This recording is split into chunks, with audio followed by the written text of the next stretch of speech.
Hello students, आज की class में हम जानेंगे कि फाइनाइट वर्ब और नॉन फाइनाइट वर्ब में क्या अंतर होता है। तो देखिए, वर्ब दो प्रकार की होती है, पहला फाइनाइट वर्ब और दूसरा नॉन फाइनाइट वर्ब। आइए देखते हैं फाइनाइट वर्ब क्या होती है।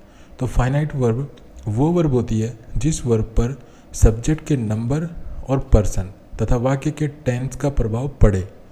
तो ऐसी वर्ब जिस पर सब्जेक्ट के नंबर और पर्सन तथा वाक्य के टेंस का प्रभाव पड़े उसे क्या कहते हैं? फाइनाइट वर्ब कहते हैं। नंबर मीन्स सिंगुलर और प्लूरल, कि सब्जेक्ट हमारा सिंगुलर है या प्लूरल है। और पर्सन मीन्स होता है फर्स्ट पर्सन, सेकंड पर्सन और थर्ड पर्सन। अक्सर क्या होता है कि जो भी नाउन्स होते हैं वो सारे थर्ड पर्सन होते हैं, और जो प्रोनाउंस होते हैं वो फर्स्ट पर्सन भी हो सकते हैं, सेकंड पर्सन भी हो सकते हैं, थर्ड पर्सन भी हो सकते हैं। फर्स्ट पर्सन प्रोनाउन होते हैं आई और वी, और सेकंड पर्सन प्रोनाउन होता है यू, और थर्ड पर्सन में आते हैं ही, सी, इट और दे। तो जिस भी वर्ब पर सब्जेक्ट के नंबर या पर्सन का प्रभाव पड़े या वाक्य के टेंस का प्रभाव पड़े, मतलब जिसका टेंस चेंज, अगर हम सेंटेंस को किसी दूसरे टेंस में चेंज करना चाहें तो जिस वर्ब पर प्रभाव पड़े टेंस का, तो उस वर्ब को हम फाइनाइट वर्ब कहते हैं। अब थोड़ी देर में हम एग्जाम्पल्स से इस चीज़ को और क्लियर सीखेंगे।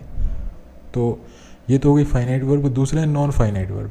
नॉन फाइनाइट वर्ब इससे उल्टा होता है, जिस वर्ब पर सब्जेक्ट के नंबर और पर्सन तथा वाक्य के टेंस का प्रभाव ना पड़े, ठीक है, उस वर्ब को नॉन फाइनाइट वर्ब। कुछ एग्जाम्पल से इस चीज़ को और अच्छी तरह से समझते हैं।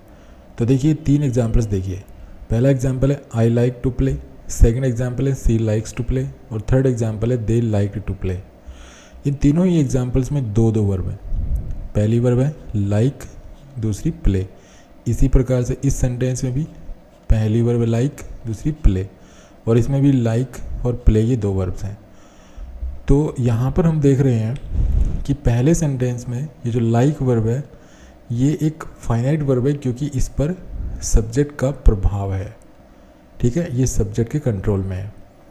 दूसरे एग्जाम्पल में यहाँ पर देखिए, ये सब्जेक्ट फर्स्ट पर्सन था तो ये लाइक वर्ब लिखी हुई है, क्योंकि जब हम फर्स्ट फॉर्म यूज करते हैं तो सब्जेक्ट अगर हमारा फर्स्ट पर्सन हो, तो जैसे कि यहाँ पे आई फर्स्ट पर्सन है, तो फर्स्ट पर्सन अगर सब्जेक्ट है और अगर हम वर्ब की फर्स्ट फॉर्म यूज़ करें तो उसके साथ कोई ऐसी एस नहीं लगता है। लेकिन अगर मैं इस सब्जेक्ट को चेंज कर दूँ और आई की जगह, देखिए इस एग्जाम्पल में मैंने क्या किया, आई की जगह सी लिख दिया। सी लिखते ही इस वर्ब पे प्रभाव पड़ा और इसके साथ एस जो है वो हमें ऐड करना पड़ेगा, ठीक है। थर्ड एग्जाम्पल में देखिए, अगर मैं इस सेंटेंस को जो है पास्ट टेंस में लिखूँ, इसका टेंस चेंज करूँ, तो देखिए प्रभाव किस पे पड़ेगा, इस लाइक पे ही पड़ेगा, क्योंकि लाइक को ही मुझे सेकंड फॉर्म में चेंज करना पड़ेगा और मेरा सेंटेंस हो जाएगा दे लाइक टू प्ले। तो इस प्रकार ये जो वर्ब है लाइक, ये जो लाइक वर्ब है ये सब्जेक्ट चेंज होते ही या टेंस चेंज होती है, चेंज हो रही है, ठीक है। और लेकिन ये जो प्ले वर्ब है ये सभी में देखिए to play to play to play, subject चाहे फर्स्ट पर्सन है, थर्ड पर्सन है, या टेंस चेंज कर दिया हमने लाइक, तो भी इस पर कोई प्रभाव नहीं पड़ा। तो ये जो प्ले वर्ब है इस पे सब्जेक्ट के नंबर, पर्सन और टेंस, इन तीनों का कोई प्रभाव नहीं पड़ रहा है, ठीक है। तो ये यहाँ पे एक नॉन फाइनाइट वर्ब है। प्ले यहाँ पे कैसी वर्ब है? नॉन फाइनाइट वर्ब है। और जो लाइक है इस पर सब्जेक्ट के नंबर, पर्सन और टेंस का प्रभाव पड़ रहा है, तो ये कैसी वर्ब है? ये फाइनाइट वर्ब है। तो ये अंतर होता है फाइनाइट और नॉन फाइनाइट वर्ब में। आइए अब कुछ और एग्जांपल्स लेते हैं। जैसे ये तीन एग्जांपल्स देखिए, he wants to go, second example they want to go, और लास्ट है ही वांटेड टू गो। तो यहाँ पे देखिए दो ही वर्ब्स इसमें है, वांट और गो। दूसरे एग्जांपल में भी वांट और गो है, और तीसरे में भी वांटेड और गो है।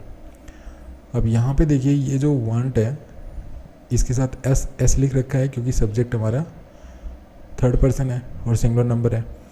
यहाँ पे जब इस सब्जेक्ट को चेंज किया, मतलब ये प्लूरल नंबर हो गया, यहाँ पे तो सिंगुलर नंबर था ये, यहाँ पर ये प्लूरल नंबर हो गया।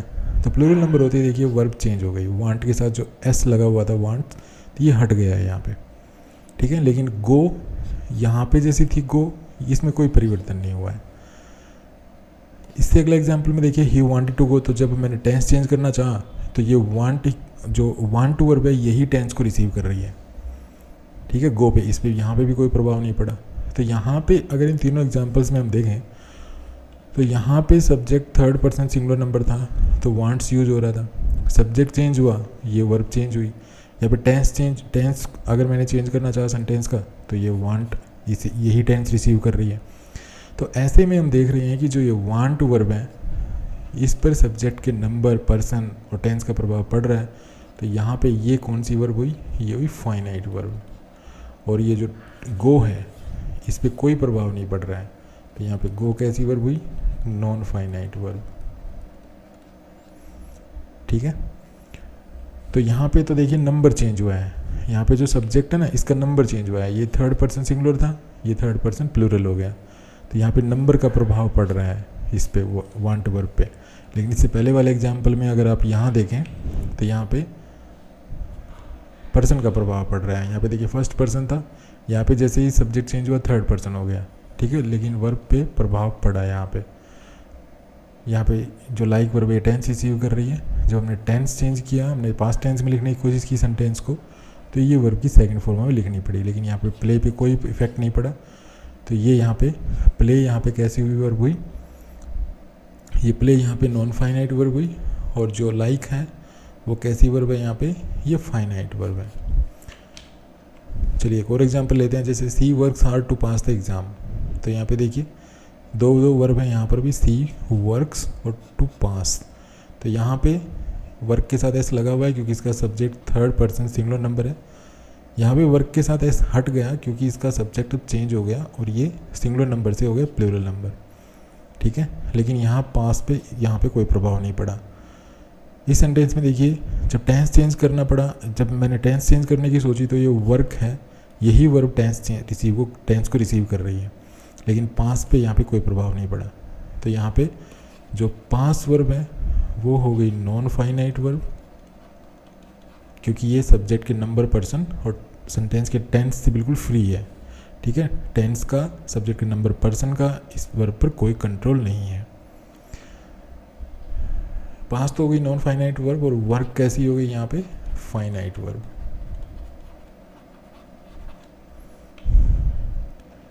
एक और एग्जांपल लेते हैं, जैसे I heard her shouting at him. यहाँ पे देखिए ये वर्ब की सेकंड फॉर्म है। तो अगर मैंने टेंस मतलब इस सेंटेंस को मैंने पास्ट टेंस में लिखने की कोशिश की तो यहाँ जो हियर वर्ब है ये टेंस रिसीव कर रही है। ठीक है, तो टेंस का प्रभाव किस पे पड़ रहा है, इसी हियर वर्ब पे। एक और वर्ब है यहाँ पे देखिए शाउटिंग, यहाँ पे कोई प्रभाव नहीं पड़ा। नेक्स्ट एग्जाम्पल में देखिए ये हियर ही वर्ब है लेकिन subject third person singular number है तो एस लगा हुआ है। लेकिन अगर इस सब्जेक्ट को थर्ड पर्सन से हटा के मैंने फर्स्ट पर्सन कर दिया तो देखिए एस हट गया। तो यहाँ पे तीनों ही एग्जांपल्स में हियर जो है ना ये टेंस को, यहाँ पर टेंस को रिसीव कर रही है, यहाँ पे ये नंबर का जो है सब्जेक्ट के पर्सन का प्रभाव पड़ रहा है यहाँ पे और यहाँ पे। तो हियर वर्ब कैसी होगी, ये होगी फाइनाइट वर्ब, ये हो गई फाइनाइट वर्ब। और जो शाउटिंग है देखिए ये शाउटिंग कैसी वर्ब हो गई, मतलब ये शाउट वर्ब कैसी हो गई, ये नॉन फाइनाइट वर्ब हो गई। देखिए जब भी कोई वर्ब के साथ आईएनजी लगा हुआ है, कोई वर्ड लिखा हुआ है वर्ब के साथ आईएनजी लगा के, और उस वर्ब के साथ आईएनजी आएगी तो अगर टेंस होगा, अगर वो वर्ब का काम कर रहा होगा तो उससे पहले कोई हेल्पिंग वर्ब आएगी, या तो इज आएगी या एम या आर या वाज या वर। ठीक है, मतलब बी का कोई रूप आएगा, या बी आएगी, ठीक है, या बीन आएगा। तो इस तरह की हेल्पिंग वर्ब जरूर आएंगी अगर ये टेंस होगा तो। लेकिन अगर ये हेल्पिंग वर्ब नहीं है तो इसका मतलब ये जो वर्ब के साथ आईएनजी लग के बना ये जो शब्द है ये इसका मतलब वर्ब नहीं है। ठीक है, ये मेन वर्ब नहीं है, ये नॉन फाइनाइट वर्ब है। अब नॉन फाइनाइट वर्ब हम आगे चल के डिस्कस करेंगे कि जो वर्ब के साथ आईएनजी लगा के जो नॉन फाइनाइट वर्ब बनती है वो या तो पार्टिसिपल हो सकती है या जीरेंड हो सकता है, जो हम आगे चल के आने वाली वीडियोज़ में देखेंगे। चलिए एक और एग्जांपल्स लेते हैं, जैसे he feels the cold air striking against her face. तो यहाँ पे देखिए दो वर्ब्स हैं, इसमें फील्स है, इसमें स्ट्राइकिंग है। तो इन स्ट्राइकिंग इन तीनों ही एग्जांपल्स में देखिए, तीनों एग्जांपल्स में। लेकिन यहाँ पे ये फील जो वर्ब है ये subject third person singular number है तो एस लगा हुआ है, लेकिन यहाँ पे इस नंबर चेंज कर दिया और सिंगुलर नंबर से कर दिया प्लूरल नंबर तो ये एस हट गया। तो फील वर्ब का यहाँ पे प्रभाव पड़ रहा है नंबर के, मतलब सब्जेक्ट के नंबर का। ठीक है। सब्जेक्ट यहाँ पे सिंगुलर नंबर था फर्स्ट एग्जाम्पल में, तो एस लगा। सब्जेक्ट अगर प्लूरल नंबर हो गया तो एस हट गया। लेकिन अगर मैंने टेंस भी चेंज करना चाहा इस सेंटेंस का, तो टेंस भी ये फील ही वर्ब रिसीव कर रही है, ठीक है। तो यहाँ पे जो फील वर्ब हुई ये कैसी वर्ब हुई, फाइनाइट वर्ब। और जो ये स्ट्राइकिंग है, देखिए ये स्ट्राइकिंग, यहाँ पे ये स्ट्राइकिंग जो वर्ब है ये कैसी हुई, नॉन फाइनाइट। ओके,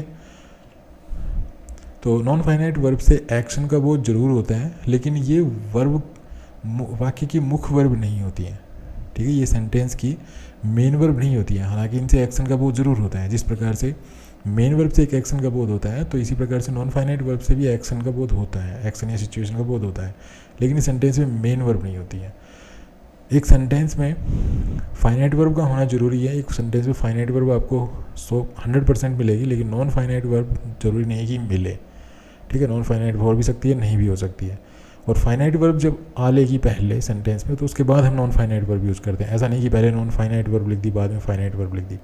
सबसे पहले फाइनाइट वर्ब आती है, उसके अकॉर्डिंग नॉन फाइनाइट वर्ब आती है। सेंटेंस में फाइनाइट वर्ब का होना जरूरी है, नॉन फाइनाइट वर्ब इतनी कंपलसरी नहीं है। हो सकता है कि नॉन फाइनाइट वर्ब सेंटेंस में ना हो।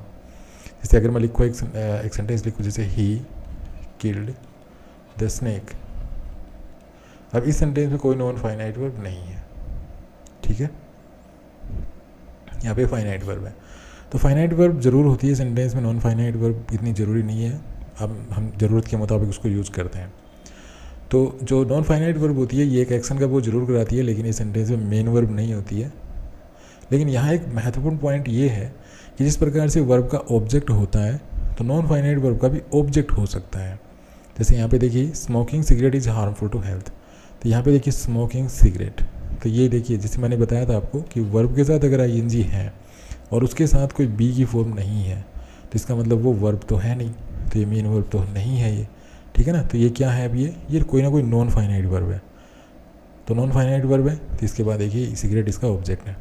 इस प्रकार से ये देखिए I want to help them, तो यहाँ पे आई सब्जेक्ट हो गया, वांट वर्ब हो गई, ये मेन वर्ब है वांट, टू हेल्प यहाँ पे इन्फिनिटिव है, मीन्स नॉन फाइनाइट वर्ब है, और नॉन फाइनाइट वर्ब का ये देखिए ऑब्जेक्ट हो गया देम। तो इस प्रकार नॉन फाइनाइट वर्ब का ऑब्जेक्ट हो सकता है, लेकिन जिस प्रकार से फाइनाइट वर्ब का ऑब्जेक्ट होता है उसी प्रकार से नॉन फाइनाइट वर्ब का भी ऑब्जेक्ट होता है, ठीक है। तो thanks for watching this video. Next video में कुछ और पॉइंट्स लेकर हम हाजिर होंगे।